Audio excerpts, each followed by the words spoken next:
Thanks, Christian. Appreciate it. All right. Thank you all. I am super excited to be here today. And what I'm going to talk about is something that could very much power innovation, but it can also hold us back. And this is A/B testing. A/B testing has a lot of superpowers when used properly. It can bring us clarity, confidence. We have all the data that we need to really make good decisions. But it also has a lot of shadows. There's biases, there's blind spots. You can over-optimize what's already there. Today, we're going to explore both sides, and we're going to talk about the strengths and the traps, and hopefully come up with some ideas of how we could break through. So how many in this room, can't really see a lot of people here, but how many in this room are using A/B testing? I feel like a good number of hands went up. Cool. So hopefully there's something here for you today. If you're not doing A/B testing, hopefully there's just some good practical insight into building products. A/B testing is a great way to try new things, to learn, to make adjustments. If you're building a product, you really should be optimizing. So I love this quote. Every idea is a bad idea. No idea performs the way you expect once you collide it with reality. This is by Mark Randolph. He was a co-founder and the first CEO of Netflix. And there's a few things I really like about this. First, testing really is a humbling process. It forces you to test your assumptions and accept that you might be wrong. Another piece of this is you never know if an idea works until you actually go out there and you give it a try. So testing creates a really nice space to quickly experiment. I want to quickly talk through a few interesting examples of how at Priceline we've used A/B testing just outside of the expected increased booking. So this is an email here, and at the bottom you see a call out for chatting with Penny. That's an AI travel assistant. So this isn't about booking. This is just about driving more support, more help, more requests for support to customer service, right? So it's not about booking, but it's about saving the company money by reducing call volume. This is another example here. We did a refresh. Instead of just rolling out the refresh, we did 22 tests. They were looking at adding in the silhouettes, the shapes of images, corner radiuses on buttons, elevations, for example. So instead of just rolling it all out, we actually tested into it. It wasn't about testing wins. It was just making sure we're flat. Even a slight loser is okay. We just wanted to make sure that nothing was really breaking by making some of these design enhancements. This is one of my favorites. This is something, if you all look at Priceline now on your mobile device, 50% of you will probably see the variant on the right, but testing a collapse navigation. So just a search bar, which allows us to lift content higher on the page comparatively to the left-hand side, which is historically what you see on Priceline or any online travel agency, which is just a big search form. So this is just a really interesting test, and we just really want to understand how it's working before we completely roll this out. So there's a lot of strengths and a lot of superpowers that you have with testing. There's experimentation. Experimentation is a great way to test something, very low risk way to check out ideas. Precision is another one of them. Precision is all about isolating variables. So with testing, you're able to very precisely target specific variables that you want to test so you can learn more about how those specific things are working. It gives you evidence, right? You don't need to guess. It's very much informed by data. And scalability. Finally, just as you test something in one place and it's likely you could roll it out in several others. Now, this is important. Every superpower has a shadow. So for example, experimentation, a shadow of experimentation is reactivity. So you could test everything, but you could end up making a lot of small tweaks, constantly pivoting, not having a clear direction. Shadow of precision is tunnel vision. So you can just get very locked on one specific thing and get blind to the bigger picture. A shadow of evidence is analysis paralysis. You just so stuck looking at data, trying to analyze data that you're not actually moving forward. And complexity is a shadow of scalability. So you test something in one place and you can roll it out in multiple areas, but without proper coordination, teams can lose alignment. So the Icarus paradox is the idea that the very traits that lead to success can also cause failure. And what this talks about is, in Greek mythology, Icarus was given a pair of wings that were made by his father, Daedalus. Daedalus was a brilliant craftsman. he gave Daedalus wings, or he gave Icarus wings, and before Icarus took flight, Daedalus said, "Don't fly too close to the sun because it can melt the wax on your wings. Don't go too close to the sea because it could pull you down and make you crash." And Icarus got incredibly confident, flew too close to the sun, and crashed into the sea. And this is where the phrase, "don't fly too close to the sun," comes from. He flew close to the sun, his wings melted, and he crashed, right? So really the story here is that unchecked strengths can become weaknesses.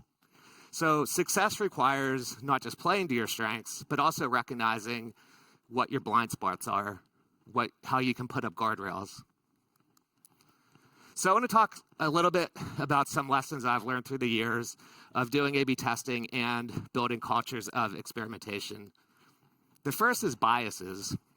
So as product people, as marketers, designers, we use cognitive biases all the time to help influence people to make a purchase decision. But these biases can also impact the way we receive information. So I want to talk a little bit about some of these biases and give an example of Groupon. Is anyone familiar with Groupon? Pretty good. Awesome. Okay. So one, I want to say I love Groupon. I've got several Groupon deals. I once had a business and I've been a customer of Groupon. For anyone not familiar, it is a marketplace that allows you to get deals, really good deals on services in your local area.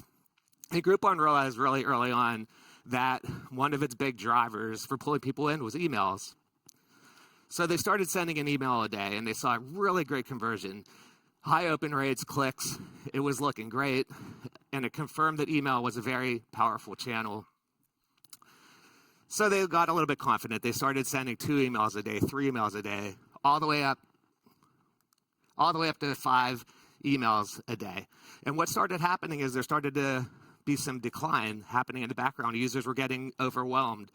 There was declining open rates, unsubscribes. There was user fatigue, right? So just because something works doesn't mean continuing to do it the same exact way, or more of it will work better. A few cognitive biases come into play here. There's a confirmation bias.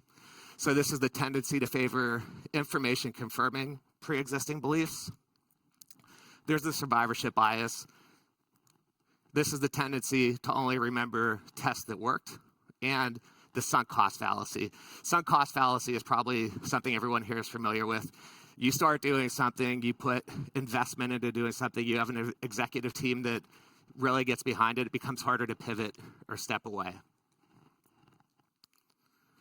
So the most important thing is knowing that there are biases. Being aware of what biases are will help you avoid them.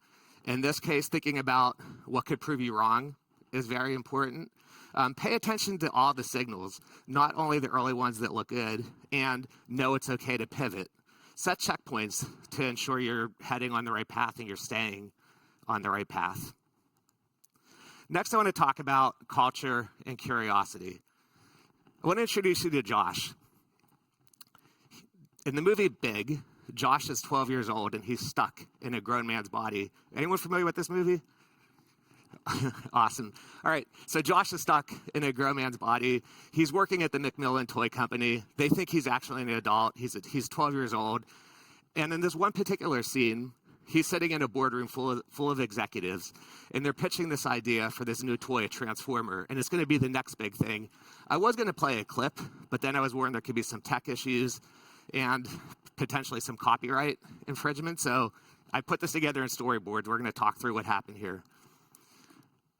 This actor's name is John Hurd. You might remember him from Home Alone. He was the dad in Home Alone. That's how we're going to refer to him moving forward. So the dad in Home Alone, standing in front of the boardroom, he has all the stats. He has all the data on why Macmillan needs to build this transformer. This is going to be the next big thing.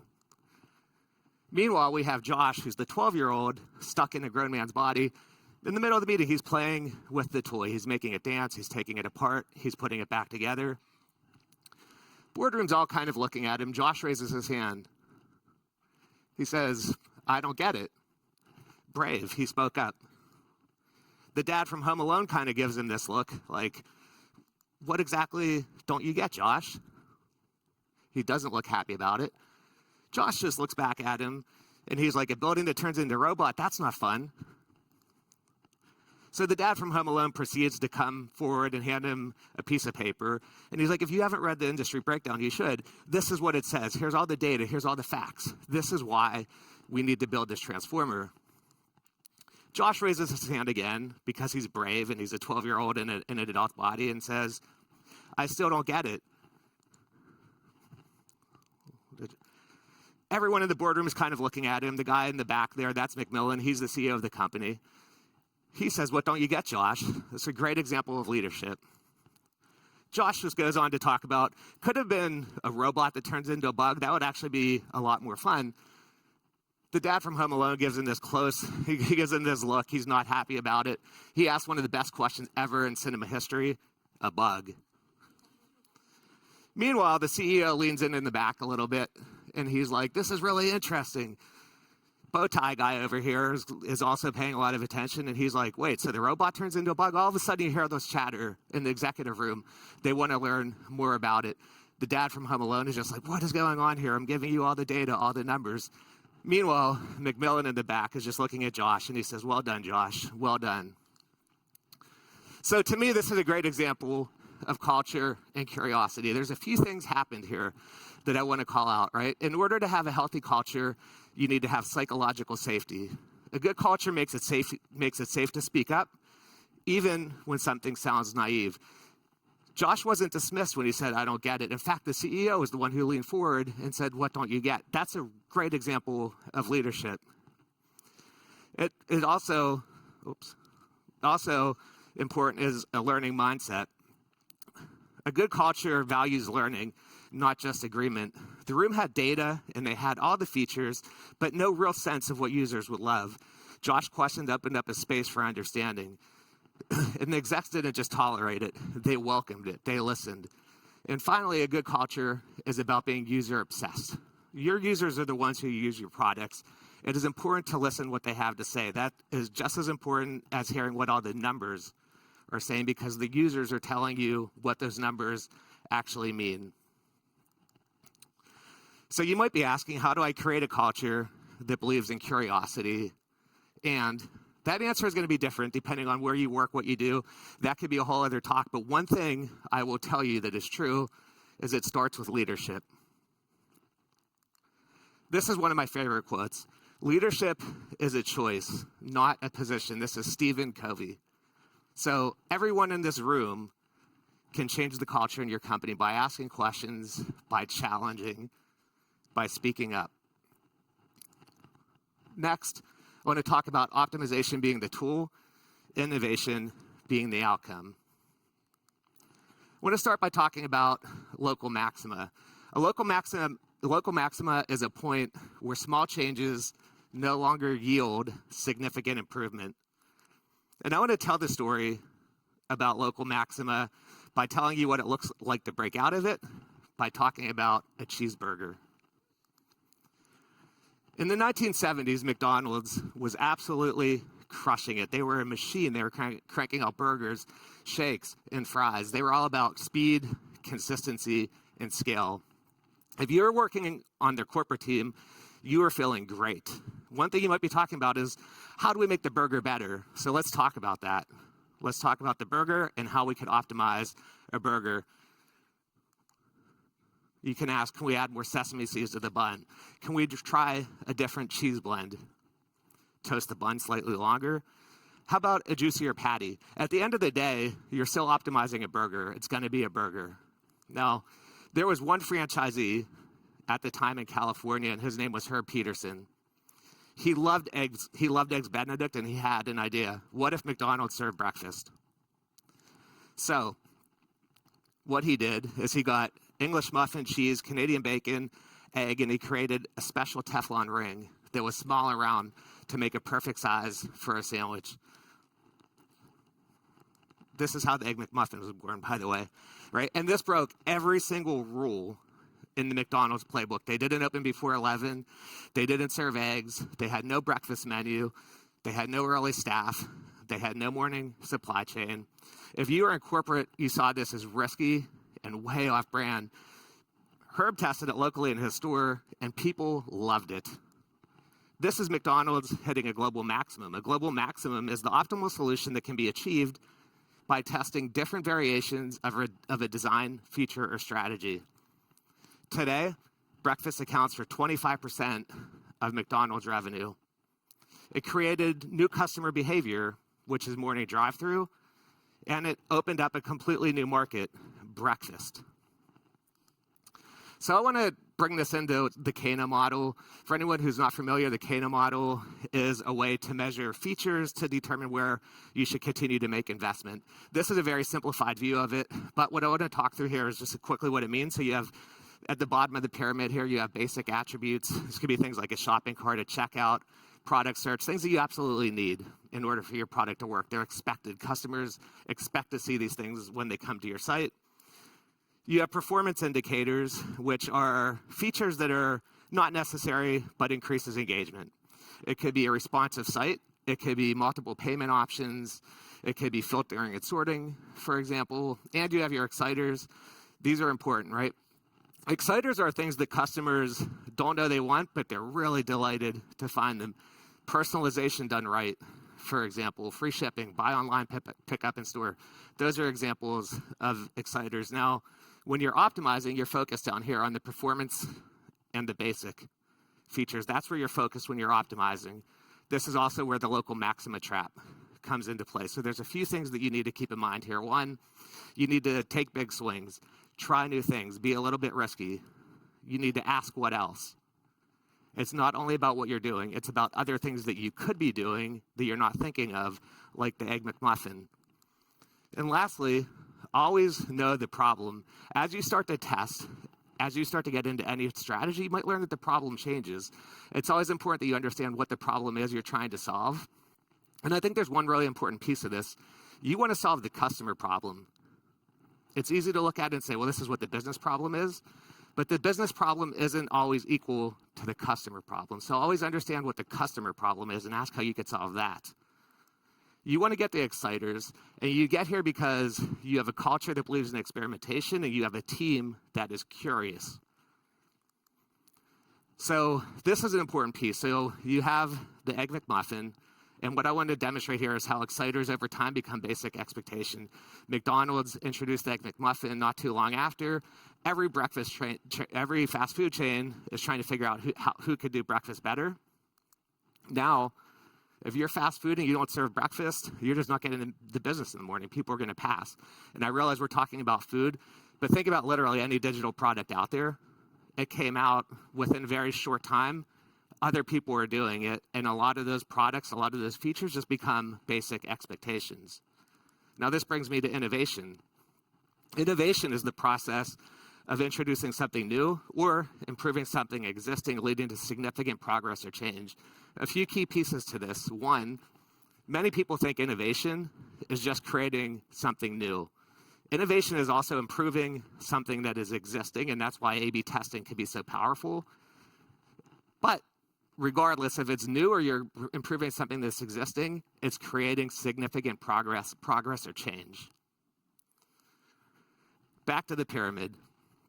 So I want to talk a little bit about how innovation works with A/B testing, because there's an important flywheel concept that I want to get out here. So incremental testing are ongoing tweaks to existing features. There's sustained innovation, which is meaningful upgrades to maintain your market position. And then you have disruption. Disruption are the market shifting innovations. You're optimizing here. You're optimizing it incremental. And when you do it right, that is going to help you get the sustained, and that's going to help you get the disruptive. So I'm going to tell a little bit story here about a company called Bourbon. They started off as a very cluttered app, right? They had check-ins, photos, they had messages, they had check-ins, games. They were making a lot of small improvements, but it was still a little bit unfocused. They were like a Swiss Army knife. They were trying to do a little bit of everything. A little bit later in 2010, they began to realize people are really using our photo feature, so they started to really lean in. They started to sustain based on photo sharing. A little bit later in 2010, they dropped 90% of the app.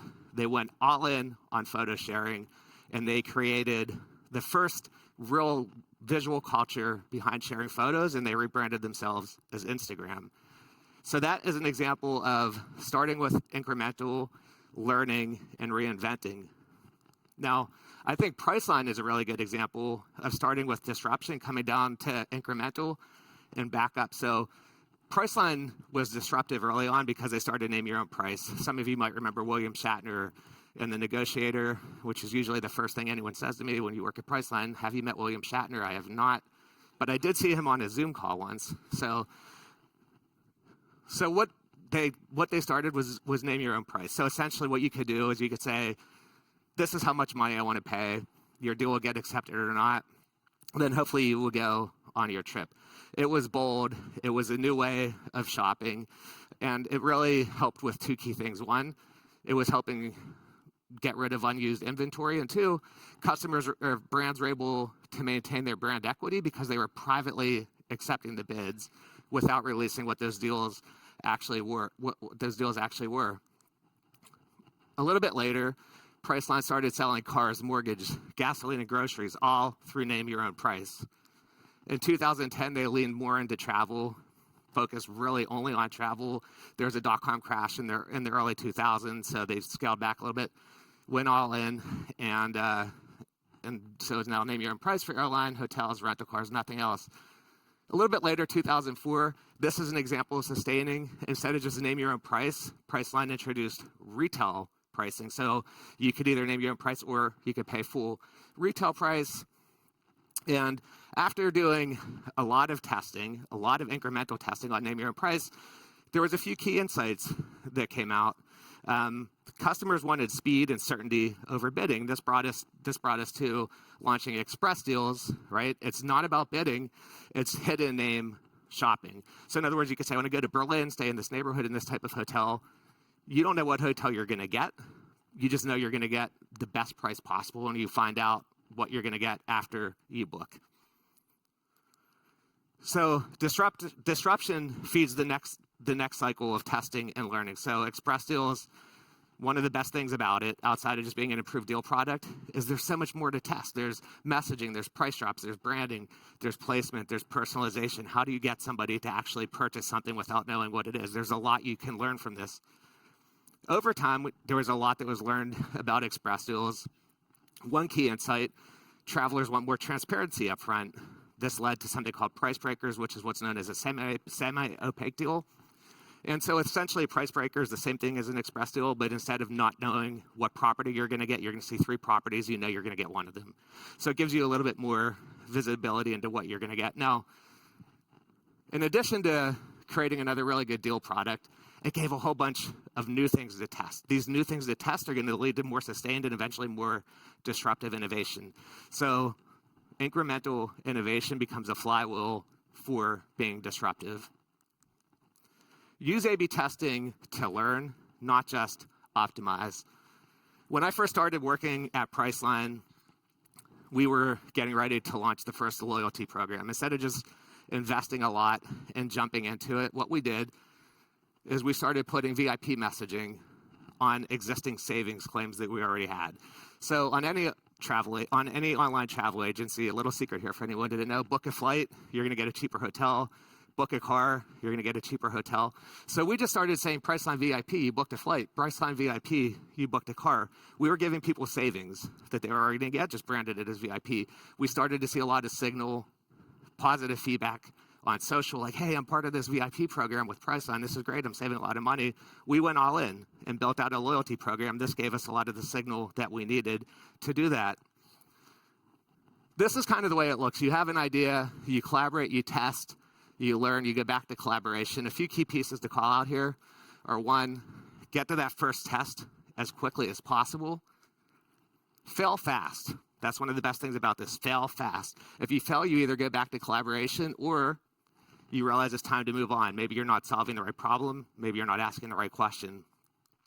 And people always ask when you're doing A/B testing, especially at a high velocity, when do you talk to customers? The answer is always talk to your customers. Talk to them before you test.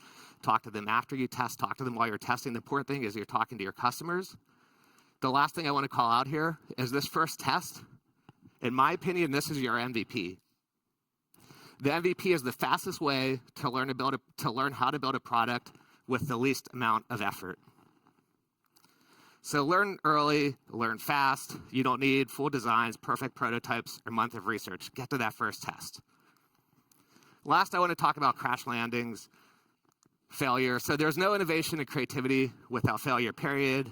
Brené Brown. What do these 5 products have in common? Anybody know? Show of hands.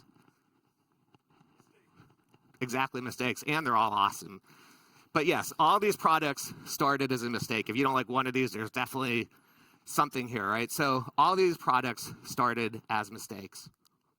So normalize failure, model failure. If you're a leader in this room, and everybody here could be a leader, make mistakes, talk about those mistakes, celebrate failure. It's not just about rewarding the risk, right? It's about celebrating what you're getting out of that so that you learn and you move forward and do something better. So a few closing pieces here. Beware of strengths, because you need to know what your shadows are. Optimization is a great tool. It's also a great way to get to innovation. Be Josh, be bold, speak up, right? Again, you can all be leaders. Make the breakfast sandwich, look beyond the obvious. Culture beats process, right? And lastly, the more you test, the more you learn. That's going to help you get to disruption and come back to the incremental, and you get that flywheel moving. That's it. Thank you.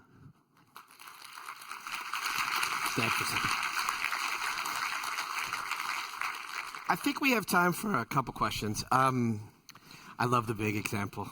It's perfect. Dad from Home Alone. How to get him in there. You have to. Yeah. While you were walking through that, I was preparing like this really killer question about like, yeah, but in a travel company, how do you maintain that culture? You know, that like being able to question things. But then you walked us through the history of Priceline, and like innovation's kind of baked in. But I have a feeling at a lot of places, A/B tests very quickly become, I hope this works because we can leave it out there. Right. For those of us that aren't at a place like Priceline, those of us who've had to fight the shadows, come out of the shadows of experimentation and A/B tests, you know, too much Icarus. Any tips on how we can like just kind of change the game? How do we become Josh on day one?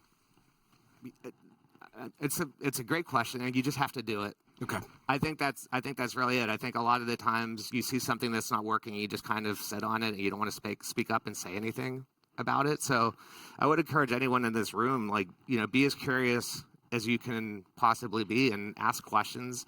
If you see something that's not working, say something about it. If you have an idea, speak up. The worst thing that can happen is you get ignored or people say no.